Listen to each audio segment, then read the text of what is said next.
በስመ አብ ወወልድ ወመንፈስ ቅዱስ አሐዱ አምላክ ስድራ እግዚአብሔር መፍቀርቲ ቅድስተ ቅዱሳን ድንግል ማርያም ዝኾንኩም ተቃደም ቅዱሳን በፍጹም ሰላም ክርስቶስ ከም ያለኹም ኣብ ዝተፈላለየ ኩርናዓት ዓለም ኮይንኩም ነዚ ድምፅን ምስልን ቅድሚ ዓለም ሚድያ ትከታተሉ ዘለኹም ናይ እግዚአብሔር ሰላም ምስኹም ይኹን። ለመሆኑ እግዚአብሔር አምላክና ረዲእና በህይወት ዓቂቡ ክሳብ ሰዓት ያጸንሕ እስትንፋስ ይቡ ቃሉ ክንማሃር ስለዝፈቀደልና ክብር ምስጋናን ይኹኖ። በአርከስ ዘለና የግዚያት ኩላና ክንፈልጦ ድሮ ነቲ ቀዲምና ተጀመርናዮ ጸማ ሐዋርያት ወዲና ባለ ጴጥሮስ ወጳውሎስ ኢና በጽሕና ዘለና እግዚአብሔር ነዝም በጽሕ ስለዝፈቀደልና ክብር ምስጋናን ይኹኖ። ጴጥሮስ ወጳውሎስ ኣብዚ ኩሉ ግዜ 5 ሐምለ ዝውዕል ናቶም ዝኽሪ ሰማዕትነት እዩ። ኩላና ከምንፈልጦም እዚኦም ሐዋርያት እዚኦም የቤተ ክርስቲያን ዓብይ በረኸት ዝኾኑ ንዓለም ብርሃን ንክርስቶስ ምስክር ኮይኖም ህይወቶም በጃ በመሕላፍ ኣብ ቅድሚ ክርስቶስ እሙናት ዝኾኑ ሐዋርያት እዮም። ስለዚ ካብ መጀመርታ ጻውዖም ክርኢን ከለና ጎይታናን መድሕናን ኢየሱስ ክርስቶስ ንጴጥሮስ ክጽውዖ እንከሎ ዓሳ ክገፍፍ ምጽንሑ ከም ድረኸቦ ምስ እንድርያስ ሓው ብድሕሪኡ ሰዓበኒ ምስ በሎ መርከቡ ገዲፉ ጃልቡ ገዲፉ ምስ ክርስቶስ ክሳዕ ብህይወት ዝነበረሉ ክሳብ ስቕለት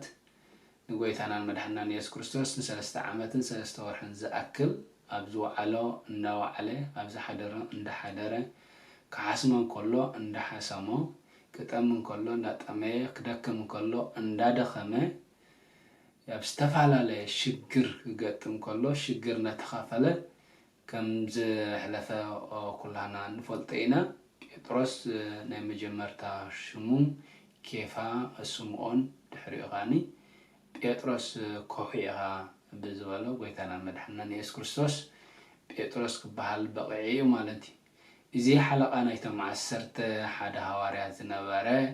ጴጥሮስ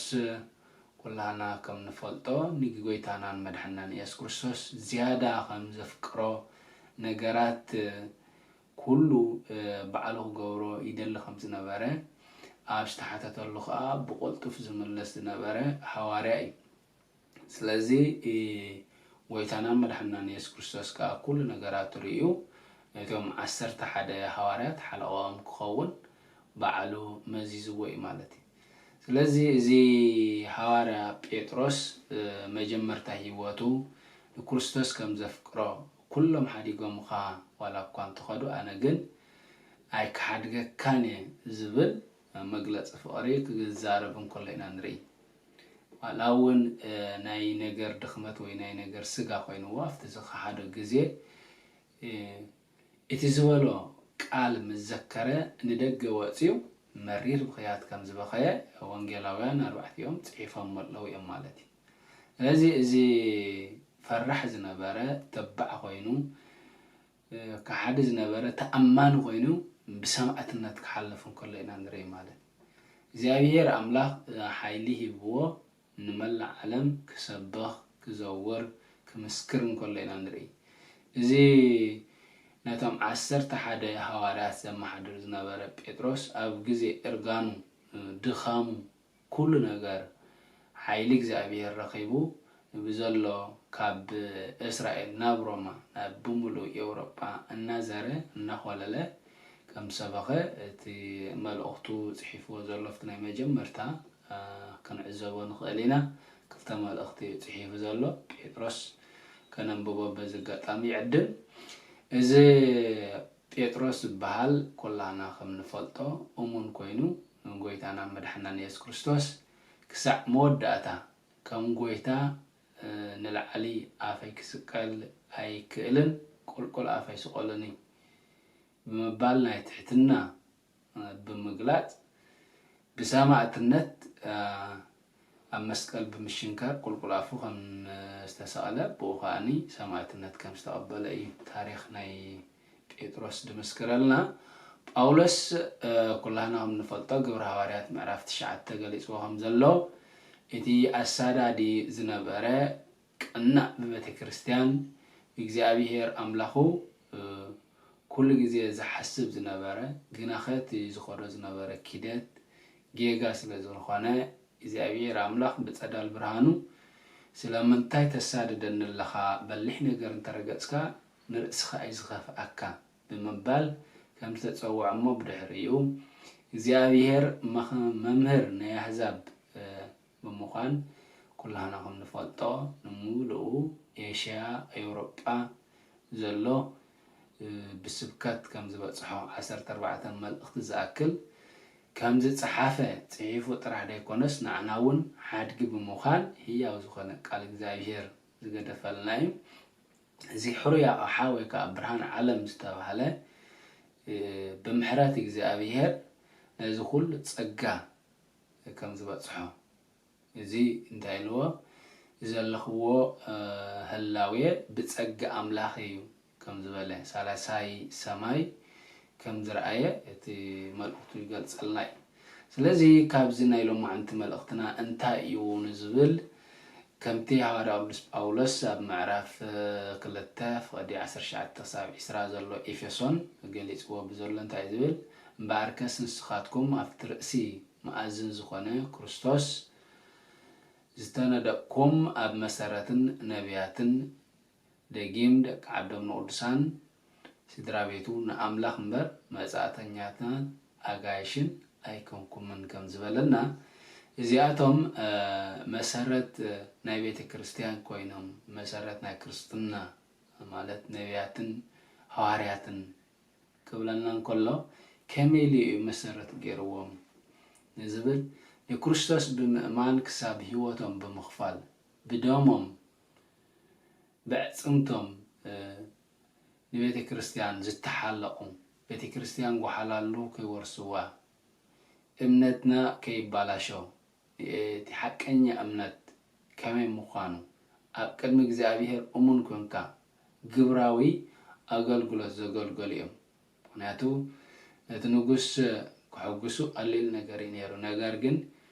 ካብ ምድራዊ ንጉስ መሕጓሲ ሰማያዊ ንጉስ ከነሕጉስ አለና በመባል ህይወቶም نتحقنيا قال أملاخ بمجلات أكن እግዚአብሔር أمونات كوينهم كم زحلفهم نبيات كلنا كم نفلتهم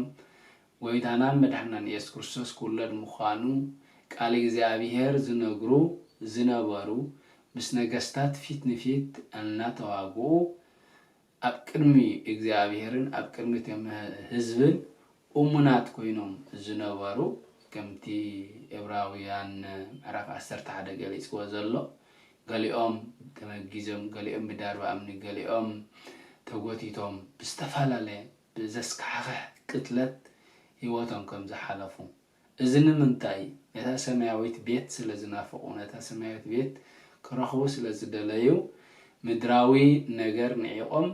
نفتي سماوي نجر سلزتأمتيهم مالتي حوارات قال لك لدتنا قويتانا مدحنا يسوع كريستوس سقلاتو تنسعيو موتو كل نجار اندازر زارو زسبكو زنوبارو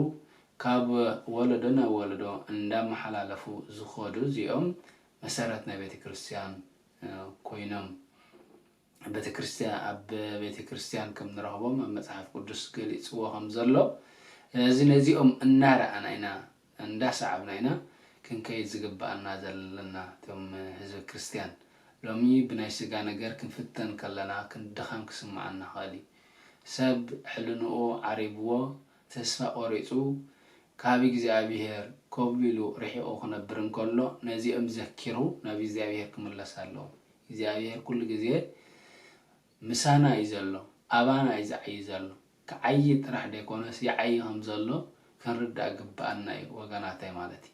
ስለዚህ እዚኦም ቅዱሳን አቦታት ኩሉ ግዜ ብርሃን ኮይኖም ንዓለም አብሪሆም ጨው ኮይኖም ነዚ ዓለም ዚ መቐረት ሂቦም እዮም ብፍላይ ንህዝበ ክርስቲያን ማለት እዩ ስለዚህ ነዚኦም እንዳረኣና ከምቲ ዕብራውያን ምዕራፍ 13 ፍቅዲ 7 ዘሎ እንታይ እዩ እቶም ናይ ቀደም መራሕትኩም ዘክርዎም ከመይ ኢሎም ከም ዝሓለፉ أسر أسرهم أن قامتكم تجار صعبوا بلنا هجي حلفتهم كم زي يمثل مالتي بس نجست التواجيهم بس أراوي تقاليسهم كل ነገር ኮይኖም ንእግዚአብሔር እሙናት ኮይኖም ከምቲ ዝበሎ ቃሉ ኣብ ቅድሚ እግዚአብሔር ክሳብ ሞት እሙናት ኩንሞ ኣነኻ ኣኽሊል ዓወት ክበካ ዝበሎ ነዚ ቃል እዚ ግብራው ብምግባር ሰማዕትነት ክሓልፉን ከሎ ኢና ንርኢ ማለት ንሕና ከዓ ልክዕ ከምቲ ናቶም እንኳ ሰማዕትነት ተዝሓለፍና ኩሉ ነገር ትምኒት ስጋ ቀቲልና ናይዚ ዓለም ፍትወት ደርቢና ምስቲ ዝዋጋኣና ዘሎ መናፍስቲ ናይ ስጋና ንዕኡ ስዒርና ናብ ክርስቶስ ክንቀርብ ይትመልእኽትና እግዚአብሔር ስለዝመሃረና ክብሪ ምስጋና ይኹኖ ጽኒልኩም ስለሰማዕኹምኒ እግዚአብሔር ጽኒል ስማዕኹም ወስብሐት ለእግዚአብሔር ወለወላዲቱ ድንግል ወለመስቀሉ ክቡር ይትአኮት ወይሰባሕ ስሙ ለእግዚአብሔር አምላክነ ወትረ በኩል ጊዜ ወበኩል ሰዓት